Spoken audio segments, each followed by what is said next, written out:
ayam tomato.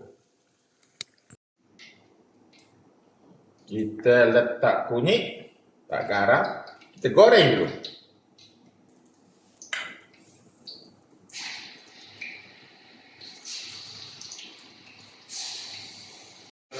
Goreng separuh masak saja, sebab lepas ni nak masak sekali lagi.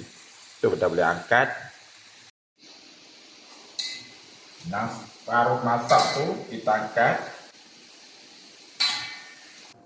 Sebahagian minyak tadi kita buang. Mula-mula kita masuk daun kari.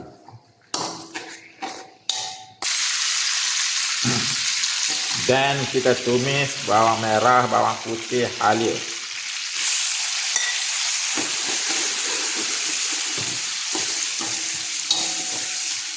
Masukkan cili kisar, cili yang telah dikisar.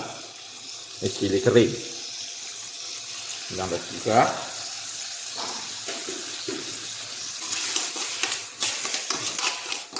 Masukkan tomato puri.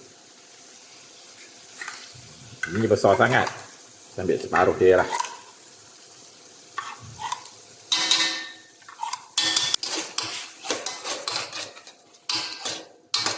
Letak garam.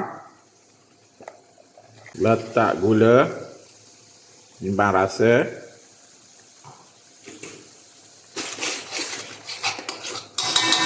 Dan separuh masak tadi.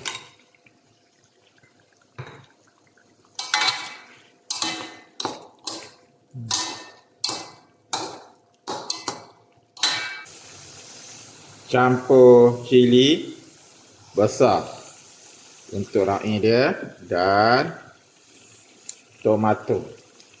Dan nama pemasak tomato?